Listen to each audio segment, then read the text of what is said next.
Everybody, welcome back to our channel. ఈరోజు వీడియోలో మన డైలీ లైఫ్లో మనం ఎక్కువగా యూజ్ చేసే వర్డ్స్ని తీసుకొని దానికి సంబంధించిన కొన్ని ఎగ్జాంపుల్ సెంటెన్సెస్ని ఇంగ్లీష్లో ఎలా చెప్పాలో ఒకసారి చూద్దాం. ఫస్ట్ వన్, బలవంతం. బలవంతం అనే వర్డ్ని ఇంగ్లీష్లో ఫోర్స్ ఆర్ ఫోర్సిబ్లీ, అంటే ఈ రెండింటికి కూడా మీనింగ్ బలవంతం. ఈ వర్డ్కి సంబంధించిన కొన్ని ఎగ్జాంపుల్ సెంటెన్సెస్ని ఇంగ్లీష్లో ఎలా చెప్పాలో ఒకసారి చూద్దాం. ఫస్ట్ సెంటెన్స్, నన్ను ఇది చేయమని బలవంతం చేయొద్దు. నన్ను ఇది చేయమని బలవంతం చేయొద్దు అనేదాన్ని ఇంగ్లీష్లో don't force me to do this. Don't force me అంటే నన్ను బలవంతం చేయొద్దు. టు డూ దిస్ అంటే ఇది చేయమని.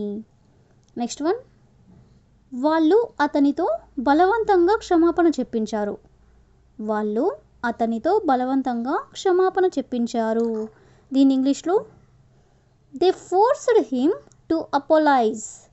దే ఫోర్స్డ్ హిమ్ అంటే వాళ్ళు అతన్ని ఫోర్స్ చేశారు. టు అపోలైజ్ అంటే బలవంతం చేయమని. నెక్స్ట్ వన్, నా తల్లిదండ్రులు నన్ను చదవమని బలవంతం చేయరు. నా తల్లిదండ్రులు నన్ను చదవమని బలవంతం చేయరు అని చెప్పాలనుకున్నప్పుడు my parents never force me to study. My parents అంటే నా తల్లిదండ్రులు. నెవర్ ఫోర్స్ మీ అంటే నన్ను బలవంతం చేయరు. టు స్టడీ అంటే చదవమని. నెక్స్ట్ వన్, నీ అభిప్రాయాన్ని ఇతరుల మీద బలవంతంగా పెట్టొద్దు. నీ అభిప్రాయాన్ని ఇతరుల మీద బలవంతంగా పెట్టొద్దు అనేదాన్ని don't force your opinion on others.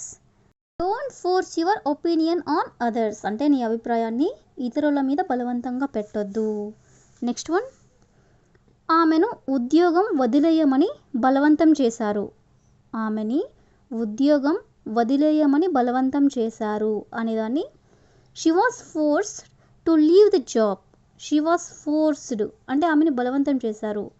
To leave the job అంటే జాబ్ వదిలేయమని. నెక్స్ట్ వన్, నాతో రావాలని నేను నిన్ను బలవంతం చేయను.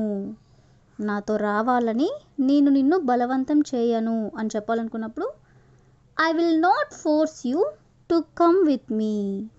I will not force you అంటే నేను నిన్ను బలవంతం చేయను.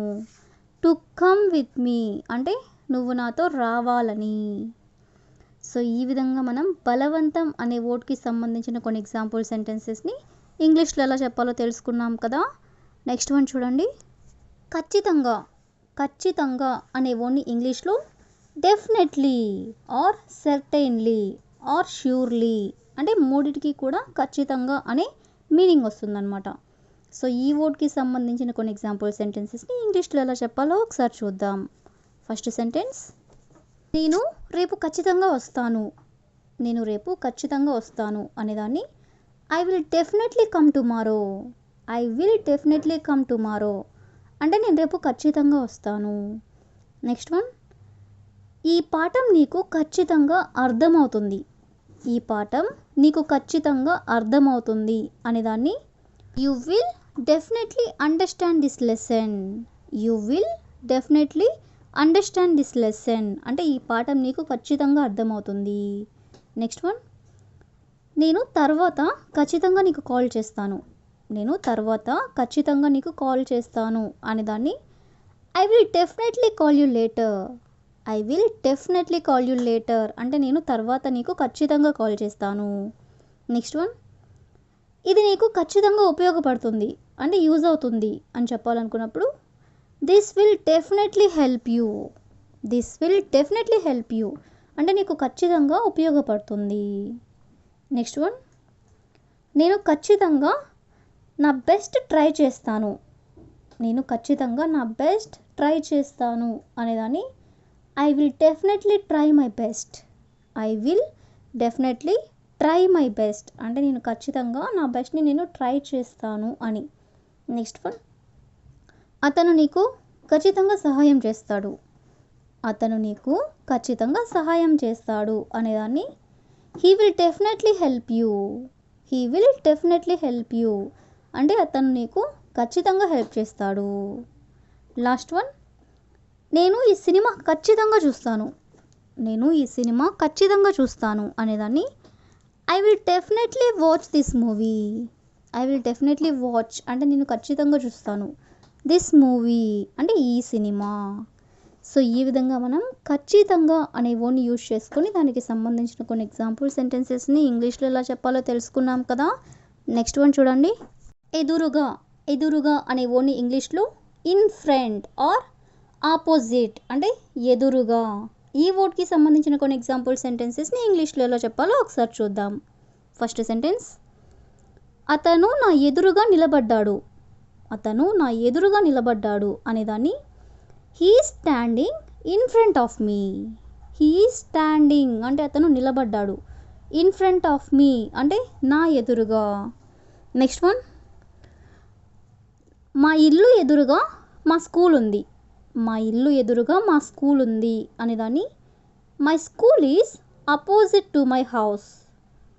My school is opposite to my house అంటే మా ఇల్లు ఎదురుగా మా స్కూల్ ఉంది. నెక్స్ట్ వన్, ఆమె క్లాస్లో నా ఎదురుగా కూర్చుంది. ఆమె క్లాస్లో నా ఎదురుగా కూర్చుంది అనేదాన్ని she sat in front of me in the class. She sat అంటే ఆమె కూర్చుంది. ఇన్ ఫ్రంట్ ఆఫ్ మీ అంటే నా ఎదురుగా. ఇన్ ది క్లాస్ అంటే క్లాస్లో. నెక్స్ట్ వన్, ఆమె అందరి ఎదురుగా ఏడవడం ప్రారంభించింది. ఆమె అందరి ఎదురుగా ఏడవడం ప్రారంభించింది అనేదాన్ని she started crying in front of every one. She started అంటే ఆమె ప్రారంభించింది. క్రయింగ్ అంటే ఏడవడం. In front of every one అంటే అందరి ఎదురుగా. నెక్స్ట్ వన్, పిల్లల ఎదురుగా గొడవ పడొద్దు. పిల్లల ఎదురుగా గొడవ పడొద్దు అనేదాన్ని don't fight in front of the children. Don't fight అంటే గొడవ పడొద్దు. In front of the children అంటే పిల్లల ఎదురుగా. నెక్స్ట్ వన్, అతను షాప్ ఎదురుగా తన బైక్ పార్క్ చేశాడు. అతను షాప్ ఎదురుగా తన బైక్ పార్క్ చేశాడు అనేదాన్ని he parked his bike in front of the shop. He parked అంటే అతను పార్క్ చేశాడు. హిస్ బైక్ అంటే అతని యొక్క బైక్ని. In front of the shop అంటే షాప్ ఎదురుగా. సో ఈ విధంగా మనం ఎదురుగా అనే వర్డ్కి సంబంధించిన కొన్ని ఎగ్జాంపుల్ సెంటెన్సెస్ని ఇంగ్లీష్లో ఎలా చెప్పాలో తెలుసుకున్నాం కదా. So that's all for today. I hope you all like this video. Thank you for watching.